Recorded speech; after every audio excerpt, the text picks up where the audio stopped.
जय भोलेनाथ। ना पूछो मुझसे मेरी पहचान, मैं तो भस्मधारी हूँ। भस्म से होता जिनका श्रृंगार, मैं उन शिव शंकर का पुजारी हूँ। नमस्कार दोस्तों, मैं आपका मित्र सांवर चौधरी एक बार फिर से आप सभी मित्रों का हमारे इस वीडियोज की सीरीज शिव पुराण कथासार में हार्दिक स्वागत करता हूँ। दोस्तों, इससे पूर्व के वीडियो में हमने भगवान शंकर और माता पार्वती के विवाह तक की कथा श्रवण कर ली है। अब आज के इस वीडियो में हम बात करेंगे रुद्र संहिता कुमार खंड के बारे में। तो दोस्तों चलिए शुरू करते हैं आज के इस वीडियो को लेके भोलेनाथ का नाम। नारद जी ने ब्रह्मा जी से पूछा कि हे ब्रह्मा, भगवान शंकर ने माता पार्वती से विवाह करने के पश्चात कैलाश जाकर क्या किया? उन परमात्मा शिव को किस प्रकार से पुत्र उत्पन्न हुआ? तारकासुर वध किस प्रकार से हुआ? इसके बारे में बताइए। तब दोस्तों ब्रह्मा जी कहते हैं कि शिव जी के कैलाश पहुंचते ही वहां महान उत्सव होने लगा। सब देवगण प्रसन्न होकर अपने अपने स्थान को चले गए। इसके बाद भगवान शंभु माता पार्वती के साथ देवताओं के वर्ष परिणाम के अनुसार 1000 वर्ष तक विहार करते रहे। इसके पश्चात आती है दोस्तों कुमार कार्तिकेय के जन्म की कथा। ब्रह्मा जी ने कथा प्रसंग सुनाकर कुमार के गंगा से उत्पन्न होने तथा कार्तिक आदि 6 स्त्रियों के द्वारा उनके पाले जाने, उन 6 की संतुष्टि के लिए उनके 6 मुख धारण करने और कार्तिकाओं के द्वारा पाले जाने के कारण उनका नाम कार्तिकेय होने की बात कही। तदंतर उनके भगवान शंकर गिरिजा की सेवा में लाए जाने की कथा सुनाई। फिर ब्रह्मा जी ने कहा कि भगवान शंकर ने कुमार को गोद में बिठाकर अत्यंत स्नेह किया। देवताओं ने उन्हें नाना प्रकार के पदार्थ, विद्याएं, शक्ति तथा अस्त्र शस्त्र प्रदान किए। पार्वती के हृदय में प्रेम समाता नहीं था। उन्होंने हर्षपूर्वक कुमार को उत्तम ऐश्वर्य प्रदान किया, साथ ही चिरंजीवी भी बना दिया। इसके पश्चात आती है दोस्तों तारकासुर संग्राम की घटना। इसी बीच देवताओं ने भगवान शंकर से कहा कि प्रभु, तारकासुर कुमार के हाथों ही मारे जाने वाला है, इसलिए ही यह पार्वती परिणय तथा कुमार उत्पत्ति आदि उत्तम चरित्र घटित हुआ है। अतः हम लोगों के हितार्थ उसका काम तमाम करने के लिए कुमार को आज्ञा दीजिए। हम लोग आज ही अस्त्र शस्त्र से सुसज्जित होकर तारक को मारने के लिए रणयात्रा करेंगे। ब्रह्मा जी कहते हैं कि मुने, यह सुनकर भगवान शंकर का हृदय दयार्थ हो जाता है। उन्होंने उनकी प्रार्थना स्वीकार करके उसी समय तारक का वध करने हेतु अपने पुत्र कुमार को देवताओं को सौंप दिया। फिर तो शिव जी की आज्ञा मिल जाने पर ब्रह्मा, विष्णु आदि सभी देवता एकत्र होकर तुरंत ही उस पर्वत से चल दिए। उस समय श्री हरि आदि देवताओं के मन में पूर्ण विश्वास था कि ये तारकासुर का वध अवश्य कर डालेंगे। वे भगवान शंकर के तेज से भावित हो कुमार के सेनापतित्व में तारक का संहार करने के लिए रणक्षेत्र में आए। उधर महाबली तारक ने जब देवताओं के इस प्रकार के युद्धोद्योग को सुना तो वह भी एक विशाल सेना के साथ देवों से युद्ध करने के लिए तत्काल ही चल पड़ा। अब तारकासुर की विशाल वाहिनी को आते देख देवताओं को परम विस्मय हुआ। उसी समय भगवान विष्णु आदि संपूर्ण देवताओं के प्रति आकाशवाणी हुई, हे देवगण, तुम लोग जो कुमार के अधिनायकत्व में युद्ध करने के लिए उद्यत हुए हो, इससे तुम संग्राम में दैत्यों को जीतकर विजयी होंगे। ब्रह्मा जी कहते हैं कि हे मुनि, उस आकाशवाणी को सुनकर सभी देवताओं का उत्साह बढ़ गया। उनकी युद्ध कामना बलवती हो गई और वे सब युद्ध के लिए आ डटे। इधर बहुसंख्यक असुरों से घिरा हुआ वह तारक भी बहुत बड़ी सेना के साथ वहां आ धमका। भयंकर युद्ध शुरू हो गया।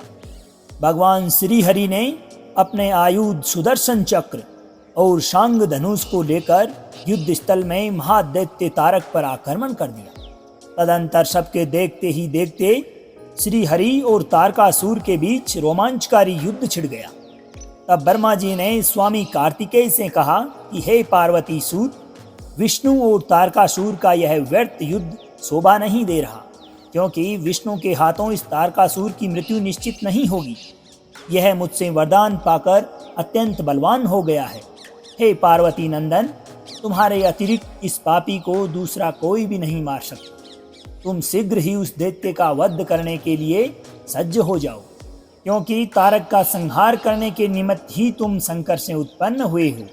ब्रह्मा जी का इस प्रकार का वचन सुनकर कुमार कार्तिकेय ने प्रसन्नता पूर्वक तथास्तु, ऐसा ही होगा कहकर वे युद्ध के लिए तत्पर हो गई। अब कुमार कार्तिकेय के साथ तारकासुर का भयंकर युद्ध होने लगा। सबके देखते ही देखते कुमार के आघात से तारकासुर सहसा धराशायी हो गया और उसके प्राण पखेरु उड़ गए।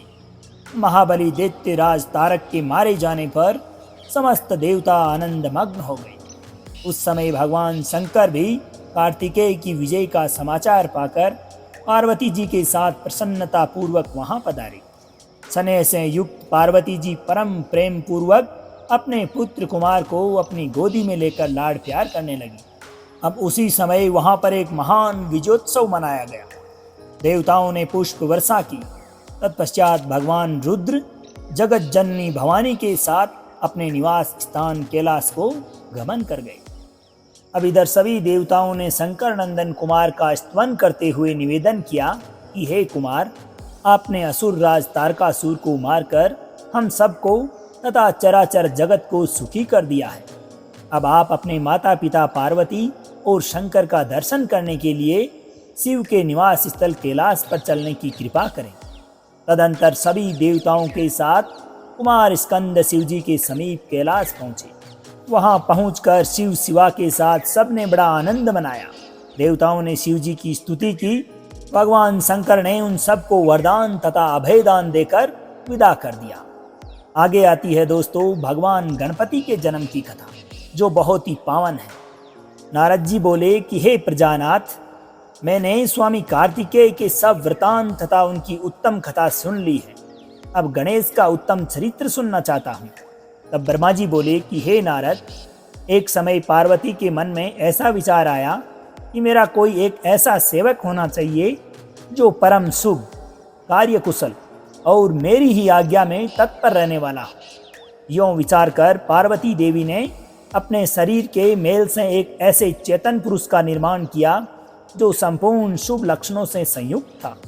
देवी ने कहा कि तात, तुम मेरे पुत्र हो, मेरे अपने हो, अतः तुम मेरी बात सुनो। आज से तुम मेरे द्वारपाल हो जाओ।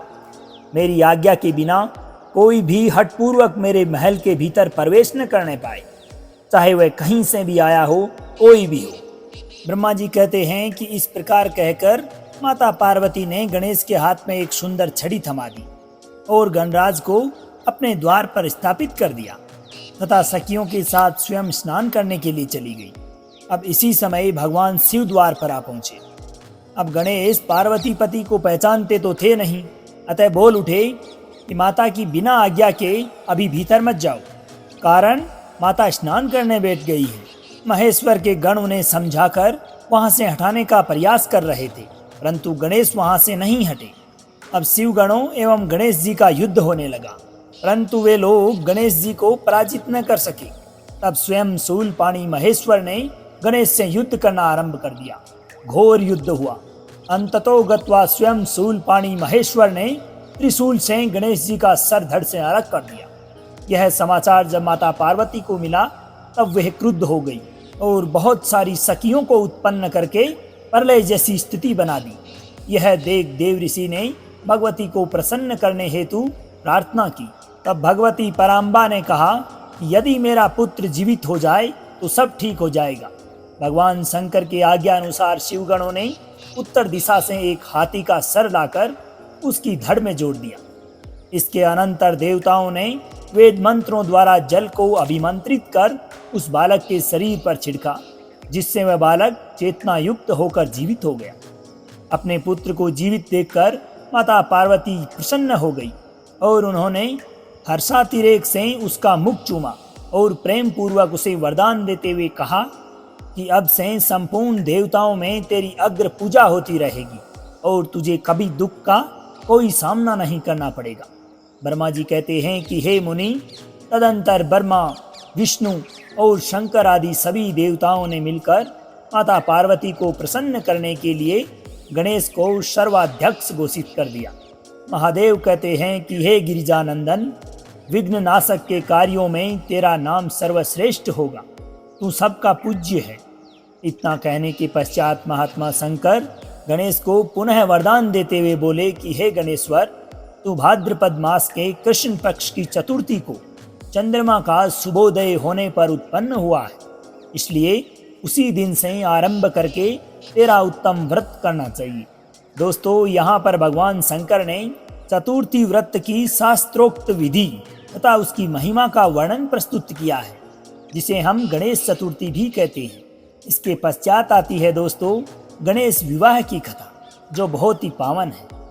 कुछ समय बीत जाने के पश्चात एक दिन शिव पार्वती के मन में यह विचार आया कि हमारे दोनों पुत्र विवाह योग्य हो गए। गणेश और कार्तिक दोनों पुत्रों में भी विवाह करने की इच्छा प्रबल होने लगी। पहले विवाह हमारा होना चाहिए, दोनों ने यह इच्छा व्यक्त की। शिव पार्वती ने कहा कि सुपुत्रों, हम लोगों ने पहले से ही एक ऐसा नियम बना रखा है कि जो सारी पृथ्वी की परिक्रमा करके सबसे पहले लौट आएगा, उसी का विवाह पहले होगा। माता पार्वती की ये बात सुनकर महाबली कार्तिकेय अपने स्थान से पृथ्वी की परिक्रमा करने के लिए चल पड़ते हैं, परंतु गणेश वहीं खड़े रह गए। वे मन में विचार करने लगे कि परिक्रमा तो मुझसे पूर्ण होगी नहीं, तो अब मैं क्या करूं। गणेश जी ने अपने माता पिता शिव पार्वती को सुंदर आसन पर बिठाया और विधि पूर्वक उनकी पूजा कर 7 परिक्रमाएं संपन्न की और निवेदन किया कि शास्त्रों के अनुसार मेरी पृथ्वी परिक्रमा पूर्ण हो गई, अतः मेरा विवाह पहले कर देना चाहिए। भगवान शिवाशिव ने गणेश जी की बात स्वीकार कर ली और सिद्धि तथा बुद्धि के साथ गिरिजानंदन गणेश का विवाह संपन्न हो गया। उनकी सिद्धि नामक पत्नी से क्षेम और बुद्धि से लाभ नामक पुत्र प्राप्त हुए। तो दोस्तों, आज के इस वीडियो में भगवान शंकर तथा माता पार्वती के दोनों पुत्रों के विवाह तक की कथा संपन्न होती है। उम्मीद है कि आपको वीडियो पसंद आया होगा। अगर पसंद आया हो तो अपने मित्रों, संबंधियों तथा माताओं बहनों के साथ में भी ज़रूर शेयर करें। और जो भी भक्तगण हमारे इस चैनल पर पहली बार आए हैं, वे चैनल को सब्सक्राइब कर नोटिफिकेशन के बेल आइकन को ज़रूर प्रेस करें, ताकि इसी कथा से संबंधित तथा भक्ति पूर्वक जितने भी वीडियोज होते हैं उनका नोटिफिकेशन आपको सबसे पूर्व मिल सके। आज के इस वीडियो में दोस्तों बस इतना ही। अगले वीडियो में हम चर्चा करेंगे कुमार के कोंच पर्वत पर जाने की घटना के बारे में। तो दोस्तों, अब आज्ञा दीजिए आपके मित्र सांवर चौधरी को। मिलते हैं अगले वीडियो के साथ। तब तक के लिए खुश रहिए, मुस्कुराते रहिए, जीवन में आगे बढ़ते रहिए और प्रेम से बोलिए श्री राधे राधे।